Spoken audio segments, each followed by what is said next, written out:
एक दिन मौसा जी मुझसे बोले, शिवानी तुम्हारा फिगर बिल्कुल तुम्हारी मौसी की तरह है, मुझे तुम बहुत अच्छी लगती हो। मैंने उनकी बात पर ज्यादा ध्यान नहीं दिया और मैं हंसने लगी। पर अब मौसा जी की अजीब हरकतें बढ़ती ही जा रही थी। एक रात जब घर पर कोई नहीं था तो मैं और मौसा जी अकेले बैठकर टीवी देख रहे थे। तभी मौसी जी बोले, शिवानी जब से मैं इस घर में आया हूँ मैं तब से तुम्हें बहुत पसंद करता हूँ। मैं तुमसे शादी करना चाहता हूँ और पूरी रात तुम्हारे साथ क्रिकेट खेलना चाहता हूँ। और इतना कहकर उन्होंने अपना बैड हेलो दोस्तों, आज की इस रोमांचक कहानी में आप सभी का स्वागत है। मेरा नाम शिवानी है और मेरी उम्र अभी 21 साल है। मेरी हाइट 6 फीट है और मैं दिखने में भी बहुत सुंदर हूँ। मैं अपने माता पिता की इकलौती बेटी हूँ। हमारे घर में केवल हम 3 लोग ही रहते थे, पर कुछ दिनों पहले हमारे मौसा मौसी भी हमारे ही घर में शिफ्ट हो गए थे। उनके शिफ्ट होने के बाद से हमारे घर में 5 लोग हो गए थे। मेरे मौसा जी की उम्र ज्यादा नहीं है, क्योंकि मौसी जी की शादी छोटी उम्र में ही हो गई थी। मौसा जी की उम्र करीब 35 साल होगी और वह दिखने में भी बहुत सीधे लगते थे। लेकिन धीरे धीरे मुझे समझ में आ रहा था कि मौसा जी बस दिखने में ही सीधे लगते हैं। वह हर वक्त मुझे अजीब नजरों से देखते थे। मैं जब भी उनसे बात करने बैठती थी वह मेरे उभारों की तरफ देखते रहते थे। एक बार वह मुझसे बोले, शिवानी तुम भी अपनी मौसी की तरह ही बहुत सुंदर हो, तुम्हारा फिगर भी उन्हीं के जैसा है। मौसा जी के मुंह से यह सब बातें सुनकर मुझे बहुत ही अजीब लगता था।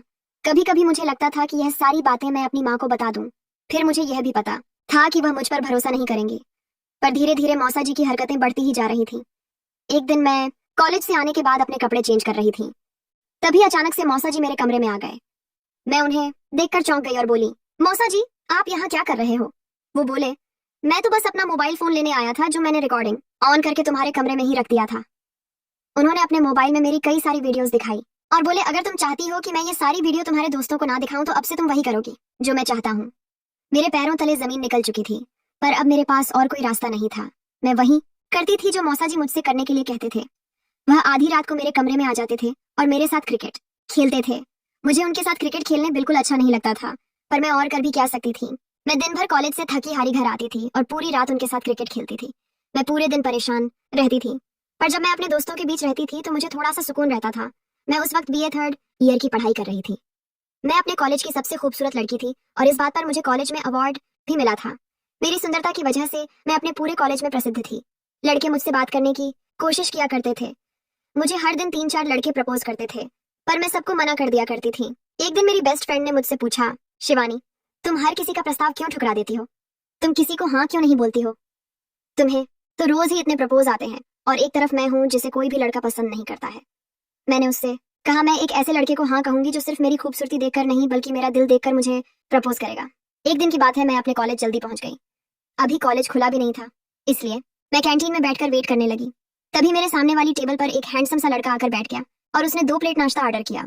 वह देखने में बहुत खूबसूरत था और उसकी पर्सनैलिटी भी बहुत अच्छी थी। मैं तो बस उसे ही देख रही थी और सोच रही थी कि कोई लड़का इतना हैंडसम कैसे हो सकता है। इसकी गर्लफ्रेंड कितनी ज्यादा लकी होगी। तभी मैंने ध्यान दिया कि वह अकेला ही आया है, पर उसने 2 प्लेट नाश्ता ऑर्डर किया है। मुझे लगा शायद कोई और भी आ रहा होगा, पर ऐसा नहीं था। जैसे ही उसका नाश्ता आया वह मेरी तरफ देखकर हंसने लगा और मुझे नाश्ता करने के लिए अपनी टेबल पर बुलाने लगा। पहले तो मुझे कुछ अजीब सा लगा, फिर मैंने सोचा कि चलो कोई बात नहीं, अभी मेरे साथ भी मेरा कोई दोस्त नहीं है तो उसी के पास बैठकर थोड़ा टाइम पास कर लेती हूँ। मैं उसके पास जाकर बैठ गई और उससे पूछा, तुम्हारा नाम क्या है? वो बोला, मेरा नाम शिवम है और मैं तुम्हें काफी दिनों से नोटिस कर रहा हूँ, तो सोचा आज बात ही कर लेता हूँ। फिर उसने मुझे नाश्ता करने के लिए कहा। हम दोनों ने बातें करते हुए नाश्ता किया। तभी वह बोला, मुझे तुमसे बात करके बहुत अच्छा लगा, क्या तुम मुझे अपना नंबर दे सकती हो? फिर हम दोनों और भी बातें कर सकते हैं। मैंने कहा, हाँ बिल्कुल दे सकती हूँ, मैं खूबसूरत लड़कों को अपना नंबर देने से मना नहीं करती। और इतना सुनकर वह हंसने लगा। धीरे धीरे समय गुजरता गया। मैं और शिवम रोज बातें करने लगे थे और कभी कभी तो हम दोनों पूरी रात बात किया करते थे। मुझे भी उससे बातें करके बहुत अच्छा लगता था, पर दूसरी तरफ मौसा जी मेरे साथ अलग तरह से जुल्म करते थे। उनको अभी तक पता नहीं था कि मेरी जिंदगी में कोई लड़का आ चुका है। नहीं तो वह मेरा जो हाल करते वो मैं कभी सोच भी नहीं सकती थी। एक रात की बात है, मैं और शिवम बातें कर रहे थे। तभी शिवम बोला, शिवानी मुझे तुमसे कुछ जरूरी बात करनी है। मैंने कहा, हाँ बोलो ना, क्या बात है? वो बोला, शिवानी मैं तुमसे बहुत प्यार करने लगा हूँ। मुझे तुमसे बात करने की आदत सी हो गई है और अब मैं तुम्हारे बिना नहीं रह सकता हूँ। क्या कल तुम मेरे साथ डेट पर चलना चाहोगी? मैं ये सुनकर बहुत खुश थी, क्योंकि शिवम ऐसा पहला लड़का था जो बस मेरी खूबसूरती देखकर मेरे प्यार में नहीं पड़ा था। उसने पहले मुझे जानने की कोशिश की, उसके बाद मुझसे प्यार का इजहार किया था। एक दिन मैंने शिवम को अपने घर चाय पर बुलाया। मैंने मम्मी से कहा, ये मेरा बेस्ट फ्रेंड है और आपसे मिलने आया है। मम्मी भी उसके साथ खूब देर तक बातें करती रहीं। तभी बाहर से मौसा जी आ गए और शिवम को देखकर चौंक गए। उन्होंने मुझसे पूछा, शिवानी, यह लड़का कौन है? मैं उनका यह सवाल सुनकर बहुत डर गई थी। मैंने घबराते हुए कहा, मौसा जी, ये मेरा दोस्त है और मम्मी से मिलने आया है। वो मुझे देखकर गुस्सा करने लगे और वहां से चले गए। मौसा जी को यह बिल्कुल भी पसंद नहीं था कि मेरी जिंदगी में कोई लड़का आ जाए। मम्मी ने शिवम को खाना खिलाया, खूब सारी बातें की और फिर उसको घर भेज दिया। मम्मी को शिवम बहुत पसंद आया था और मैं यह देखकर बहुत ही ज्यादा खुश थी। जब रात को मैं अपने कमरे में सोने जा रही थी, तभी मैंने देखा कि मौसा जी मेरे कमरे में बैठकर मेरा इंतजार कर रहे हैं। उनको देखकर मैं थोड़ा डर गई थी। फिर उन्होंने मुझसे दरवाजा बंद करने के लिए कहा और पूछने लगे, तुम्हारा उस लड़के के साथ क्या रिश्ता है? मैंने कहा, शिवम मेरा अच्छा फ्रेंड है, जैसा आप सोच रहे हैं वैसा कुछ भी नहीं है। मौसा जी मुझे आंखें दिखाते हुए बोले, अगर मुझे कुछ भी गलत लगा तो देख लेना, तुम्हारे लिए बिल्कुल भी अच्छा नहीं होगा। मुझे धमकी देकर मौसा जी कमरे से बाहर निकल गए। मैंने मौसा जी की हरकतों के बारे में आज तक कभी किसी को कुछ नहीं बताया था, क्योंकि मुझे पता था कोई मुझ पर भरोसा नहीं करेगा। पर अब मैं शिवम से कुछ भी नहीं छुपाना चाहती थी। वह एक बहुत ही अच्छा लड़का है और मैं नहीं चाहती थी कि मैं उसको किसी तरह के धोखे में रखूं। यही सब सोचकर मैंने अगले दिन शिवम को सारी बातें बता दी। शिवम यह सब सुनकर बहुत गुस्से में आ गया था। इन सब के बाद मौसा जी भी मुझ पर बहुत ध्यान देने लगे थे। मैं कितने बजे कहाँ जाती हूँ और किससे मिलती हूँ, वह इन सब बातों पर नजर रखने लगे थे। एक बार जब मैं कॉलेज से वापस आई तो मैंने देखा कि मौसा जी सोफे पर बैठकर मुझे घूर रहे हैं। उनका ऐसा रूप देखकर मुझे अचानक से घबराहट हो गई और मैं उचक उचक के चलकर अपने कमरे में चली गई।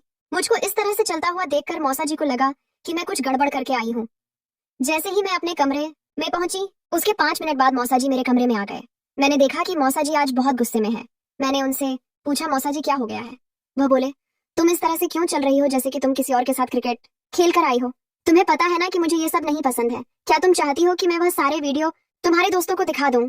मैं समझ गई थी कि इस स्थिति को मुझे अपने हिसाब से ही हैंडल करना होगा। मैंने सोचा कि क्यों ना मौसा जी को भी दीवाना बना दूं, तो फिर ये मुझे इस तरह से ब्लैकमेल करना बंद कर देंगे। मैंने उन्हें जोर से अपने गले लगा लिया और फिर मेरा और मौसा जी का भी सिलसिला शुरू हो गया था। मुझे जब भी मौका मिलता था, मैं मौसा जी के सामने कुछ ना कुछ नाटक करने लगती थी ताकि उनको लगे कि मैं कुछ गड़बड़ करके आई हूँ। एक दिन मैंने डिसाइड किया कि मैं इस सिलसिले को दूसरे लेवल तक ले जाऊंगी। एक दिन मौसा जी अकेले बैठकर टीवी देख रहे थे, तभी मैं सोफे पर जाकर लेट गई। मैंने ऊपर से रजाई ओढ़ रखी थी। मौसा जी भी उसी सोफे पर मेरे पैरों के पास बैठकर टीवी देख रहे थे। उनका पूरा ध्यान टीवी पर था। मैं उनका ध्यान अपने ऊपर लाना चाहती थी, इसीलिए मैंने कहा, मौसा जी, वैसे तो आप मुझे पूरे दिन घूरते रहते हो और अब जब मैं आपके सामने लेटी हुई हूँ तब आप कुछ भी नहीं कर रहे हो। आज आपके अंदर का जानवर कहाँ चला गया? घर पर कोई नहीं है, मैंने दरवाजा भी बंद कर दिया है, तब भी आप मुझ पर नहीं टूट रहे। इतना सुनकर मौसा जी ने टीवी बंद किया। तभी उन्हें महसूस हुआ यहाँ तो सच में कोई नहीं है। वह मुझसे कुछ कहना चाहते थे लेकिन कह नहीं पा रहे थे, पर मुझे उनके अंदर की आवाज निकलवानी थी क्योंकि मैंने मौसी जी और मम्मी को दूसरे कमरे में छुपा कर रखा था। मैंने उनसे कहा, मौसा जी, आप घबराओ मत, मैं किसी को कुछ नहीं बताऊंगी। आपको जो भी कहना है आप मुझसे कह सकते हो। मौसा जी मुझसे बोले, जिस दिन से मैंने इस घर में कदम रखा है तब से मैं तुमसे प्यार करता हूँ। मैं तुमसे शादी करना चाहता हूँ और रात भर तुम्हारे साथ क्रिकेट का खेल खेलना चाहता हूँ। मुझे पता है कि तुम्हें भी बैट बॉल का खेल बहुत ज्यादा पसंद है। मैं भी अपने बैट से तुम्हारी बॉल मारना चाहता हूँ। मैंने कहा, मौसा जी, अब आप देर क्यों कर रहे हो?